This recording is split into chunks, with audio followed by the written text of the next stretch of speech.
2025 में नीट देने वाला हर बच्चा बोल रहा है कि ये मुझसे नहीं होगा,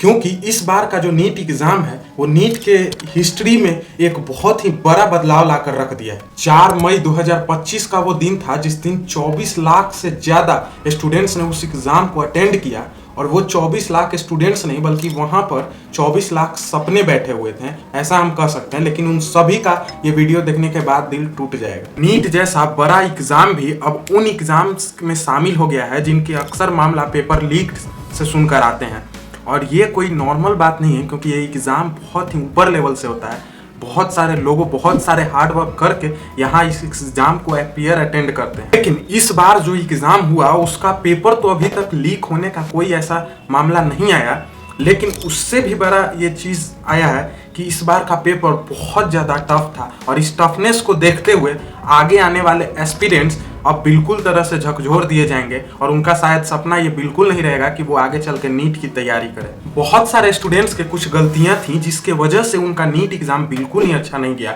और वो मैं पॉइंट्स वाइज आपको बताने वाला हूँ। तो सबसे पहले वो चीज़ है कि अपने बेसिक जो फाउंडेशन होता है उसको स्ट्रॉन्ग नहीं रखना है, क्योंकि जब आप फाउंडेशन स्ट्रॉन्ग नहीं रखते हो ना तो आपके ऊपर के जितने भी चीज़ें होती हैं वो बिगड़ने लगती हैं। और सेकंड जो चीज़ थी कि टाइम मैनेजमेंट सही से नहीं करना। हम समझते हैं कि हम हर चीज़ को अच्छे तरह से मिनिमाइज कर रहे हैं, लेकिन अपने डेली लाइफ और अपने हेल्थ को नीट के वजह से बहुत लोग डिप्रेस्ड भी। और थर्ड चीज़ है एनसीईआरटी के सभी कॉन्सेप्ट्स को क्लियरिटी के साथ क्लियर नहीं करना, क्योंकि हम हमेशा बहुत सारे ऐसे कंपनीज के बुक को प्रीफर करते हैं एनसीईआरटी के बदले, लेकिन एनसीईआरटी में जो खजाना छुपा है वो किसी बुक में आज तक नहीं। फिफ्थ है कि आप मॉक टेस्ट और पीवाईक्यूज को नहीं करते हो, क्योंकि बहुत सारे टॉपर्स का आप ऐसा इंटरव्यूज में देखते हो कि उन्होंने कहा है कि पीवाईक्यू और मॉक टेस्ट इतना ज़्यादा मैंडेटरी है, या आप एग्ज़ाम दो या नहीं दो, लेकिन आप अपने जो सर्किल आपका स्टडी टाइम चल रहा है उसमें पीवाईक्यू और मॉक टेस्ट जरूर। The last but not least जो कि है कि नीट कोई एग्ज़ाम नहीं है, ये आपका मेंटली, फिजिकली और इमोशनली तीनों तरीके से परीक्षा लिया जाता है इस चीज़ का कि आप कैसे इसे झेल पाते हो। नीट 2025 में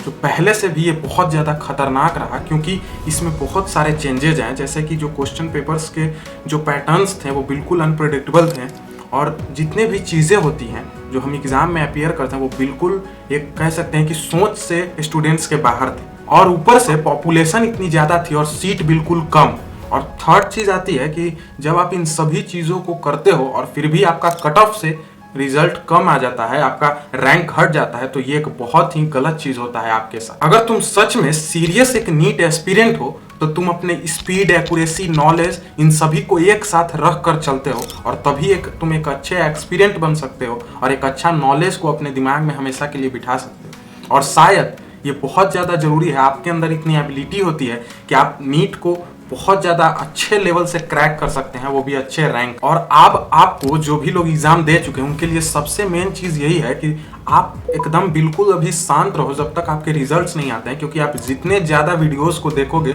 उतने ही मन में सवाल उठेंगे, और अक्सर कंटेंट क्रिएटर पेपर लीक के मामले को ला देते हैं, लेकिन इस बार ऐसा कुछ भी नहीं हुआ है। और हाँ, जब तुम कमेंट में ये बताओगे कि इसमें क्या तुम्हारी सबसे बड़ी गलती रही, तो लोग भी और बाकी स्टूडेंट्स भी अपनी गलती को खुल के बताएंगे, जिससे तुम्हें उनसे कंपेयर करने का मौका मिलेगा कि तुमने कितनी बड़ी गलती की है या नहीं। और कमेंट में ये भी बताना कि कौन कौन से ऐसे हार्ड क्वेश्चंस थे जो इस बार बिल्कुल अनप्रेडिक्टेबल थे कि एग्जाम में ऐसा आएगा। और ये वीडियो उन सभी लोगों के पास शेयर करो ताकि उन्हें भी पता चले कि अभी भी आप इस जंग में शामिल हो, अभी भी आप एक अच्छे वॉरियर हो, NEET aspirant. Bye bye friends, all the best for your results. Thank you for watching.